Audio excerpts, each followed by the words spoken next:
से नहीं हूँ, एजुकेशन के फील्ड से नहीं हूँ। मैं एक कलाकार हूँ, एक आर्टिस्ट हूँ, एक क्रिएटिव इंसान हूँ। और आप लोग बेहतर जानते हैं एजुकेशन के बारे में। इतने साल से आप एजुकेशन चला रहे हैं। पिछले कुछ साल से मेरा अनुभव हुआ है, चूँकि मैंने कुछ फिल्में की हैं। एक फिल्म थी तारे ज़मीं पर, और अभी हाल ही में मेरी जो फिल्म आई है 3 इडियट्स, ये दोनों फिल्में एजुकेशन के टॉपिक पर हैं। तो लिहाजा मैं इस वजह से मैंने काफ़ी रिसर्च की एजुकेशन के ऊपर, और कुछ चीज़ें मेरे सामने आई हैं और वो चीज़ें मैं आपके सामने रखना चाह रहा हूँ। आज यहाँ पेरेंट्स हैं, एजुकेटर्स हैं, टीचर्स हैं, बच्चे भी हैं। हो सकता है पता नहीं मैं कितना सही बोल रहा हूँ, गलत बोल रहा हूँ, लेकिन मेरे कुछ विचार हैं जो मैं आपके सामने रखना चाहूँगा एजुकेशन से जिनका संबंध है। और वो ये कि सबसे पहले तो हर बच्चा ख़ास होता है। ये मैंने डिस्कवर किया अपने रिसर्च में। हर बच्चा ख़ास होता है। हर बच्चे में हमारी तरह, आपकी तरह और हमारी तरह, हर बच्चे में कुछ ना कुछ काबिलियत होती है, कुछ ना कुछ कमज़ोरी होती है। मुझ में भी कमज़ोरी है, काबिलियत है। आप में भी कुछ ना कुछ काबिलियत और कमज़ोरी है, और हर बच्चे में कुछ ना कुछ कमज़ोरी और काबिलियत होती है।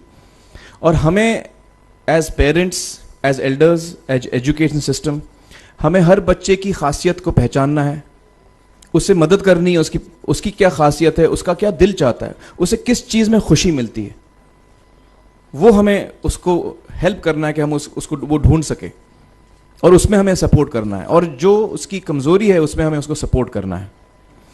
मुझे अक्सर एजुकेशन इंस्टीट्यूट्स मुझे बोलते हैं कि हम हमारे स्कूल में सारे बच्चे पास होते हैं, हमारे स्कूल में सारे बच्चे फर्स्ट आते हैं, या हम जो बोर्ड एग्ज़ाम है उसमें हमारे सारे बच्चे पास होते हैं। मुझे एक सवाल पूछना है कि हमारे कितने बच्चे खुश हैं। सबसे बड़ा सवाल मेरा ये है, how many of our children are happy. और वो जो हैप्पीनेस कोशेंट है ना, वो मेरे लिए सबसे अहम है। क्योंकि देखिए, पढ़ाई लिखाई तो हम सीख ही लेते हैं। जब मुझे कोई चीज़ सीखनी होती है तो मैं कुछ ना कुछ करके सीख ही लेता हूँ। हमारी फिल्म 3 इडियट्स जब रिलीज़ होने वाली थी, रिलीज़ से पहले हमने कई स्क्रीनिंग्स रखे थे, टेस्ट स्क्रीनिंग जिसको हम कहते हैं, जिसमें कि हम ऑडियंस जैसे आप लोग हैं उनको बुलाते हैं, फिल्म दिखाते हैं, उनसे पूछते हैं कि फ़िल्म कैसी लगी। ऐसे एक टेस्ट स्क्रीनिंग हमने किया था। बम्बई में एक फैक्ट्री में कारीगर लोग काम करते हैं, तो करीब 25-30 कारीगर आए थे उस स्क्रीनिंग में। स्क्रीनिंग के बाद उनका एक कारीगर था, उसने मुझसे एक सवाल पूछा। उसने मुझसे ये पूछा, आप लोगों ने फिल्म देखी है 3 इडियट्स? उसमें उसने मुझे एक सवाल पूछा जो बहुत कमाल का सवाल था। उसने मुझे ये सवाल पूछा कि सर, पिक्चर के अंत में हमें पता लगता है कि आप तो रणछोड़ दास थे ही नहीं, रैंचो तो थे ही नहीं आप, तो सर्टिफिकेट तो आपको मिला नहीं, वो तो जावेद जाफरी को मिल गया। तो आप इतने बड़े साइंटिस्ट कैसे बन गए? इतने बड़े पेटेंट्स, 400 पेटेंट्स, जापानी लोग आपके पीछे पड़े हैं, तो आपको सर्टिफिकेट तो मिला नहीं, तो आप इतने बड़े साइंटिस्ट कैसे बन गए? बहुत ही अहम सवाल है ये, बहुत ही इंपॉर्टेंट सवाल है। और ये जो मुद्दा है उसके हार्ट में जाता है ये, कि जब मैं एग्जाम के लिए रट के जवाब देता हूं और वो जवाब में मुझे नंबर मिलते हैं और मैं पास हो जाता हूं, तो मेरे हाथ में एक पर्चा आता है जो मुझे कहता है कि मैं पढ़ा लिखा हूं। लेकिन वाकई मैं पढ़ा लिखा हूं या नहीं, ये अभी तक हमको श्योर मालूम नहीं है। लेकिन जब आप नॉलेज चाहते हैं कि आपको मिले, विद्या मिले आपको, तो फिर वो कागज का मायने कुछ होता नहीं है। तो मैंने उसको जवाब में 2 सवाल पूछे। मैंने बोला उसको कि भैया, आपको क्या लगता है मैं अच्छा एक्टर हूं? उसने बोला हाँ, देश भर में आप सब लोग मानते हैं आपको, आप अच्छे एक्टर हैं। मैंने उससे कहा कि भैया, मेरे पास कोई सर्टिफिकेट नहीं है जो कहता है कि मैं अच्छा एक्टर हूं। मेरे पास कोई कागज नहीं है जो मुझे बोलता है कि मैं अच्छा एक्टर हूं। मैंने फिर उससे एक सवाल पूछा कि मैंने सुना आप बहुत अच्छे कटर हैं, आपके जो बॉस मुझे बताते हैं कि आप उनके मेन कटर हैं और आपकी बड़ी इज्जत करते हैं वो, आपके पास कोई पर्चा है, सर्टिफिकेट है जो मुझे बताता है कि आप कटर हो? उसने बोला नहीं सर। तो मैंने बोला आपका जवाब आपको इधर ही मिल गया। Education is beyond marks, education is beyond grades, education is what you learn. और मेरी इच्छा है कि हिंदुस्तान में हम एजुकेशन को इस नज़रिए से देखें कि हम अपने बच्चों को वाकई शिक्षा दें। और शिक्षा हम खुशी से दें, क्योंकि शिक्षा में सिर्फ ज्ञान नहीं होता, शिक्षा में एक और चीज़ मिली हुई होती है, वो ये है कि हम अपने बच्चों को डेवलप करते हैं एज ह्यूमन बींग्स। आगे चल के वो ज़िंदगी में अच्छे इंसान बने, आगे चल के वो अपने पैरों पे खड़े रह सकें, आगे चल के वो इज्जत की ज़िंदगी जी सकें, आगे चल के वो दूसरों के बारे में ध्यान रखें, आगे चल के वो किसी के चेहरे पे मुस्कुराहट ला सकें, आगे चल के वो किसी की मदद कर सकें। This is what we should develop of our children. ये मेरी फीलिंग है। मैं जहाँ भी देखता हूँ, ये मेरे साथ भी हुआ है जब मैं छोटा था।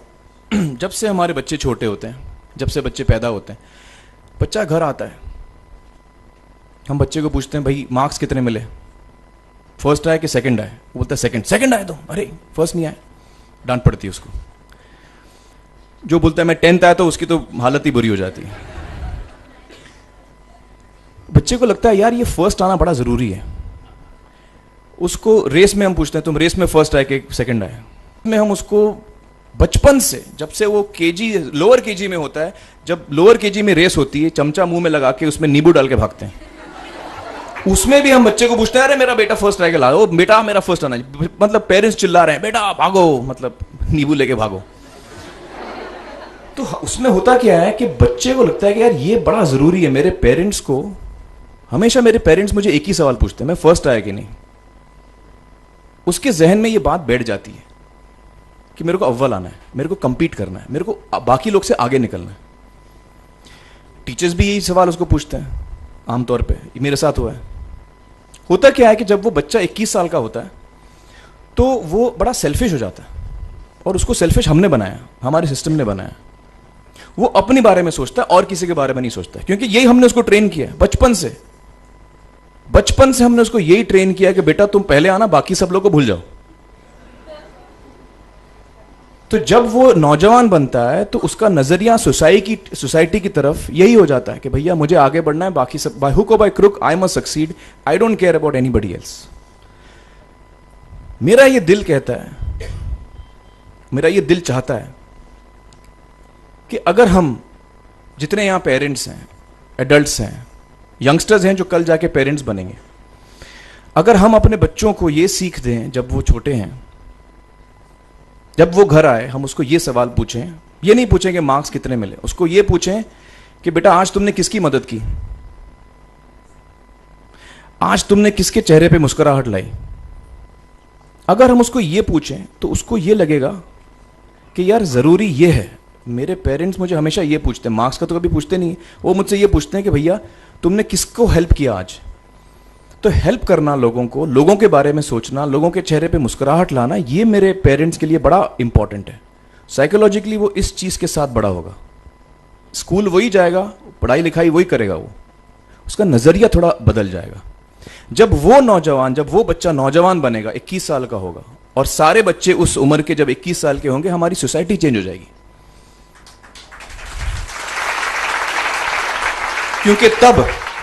क्योंकि तब हमारी सोसाइटी में ऐसे नौजवान होंगे जो खुद के बारे में नहीं सोच रहे हैं, दूसरों के बारे में सोच रहे हैं। तो मुझे लगता है कि सबसे बड़ी चीज जो हमारे एजुकेशन सिस्टम में मैं देखना चाहूंगा, जो मैंने अपने स्कूल लाइफ में नहीं देखी, कि हमको ये अहमियत इस पे दी जा रही है कि हम अपने आसपास के बच्चों को कितना हेल्प कर रहे हैं। ये एक बहुत बड़ी तब्दीली अगर आ जाए तो मुझे लगता है कि हमारा देश बहुत सुधर सकता है, बहुत बदल सकता है।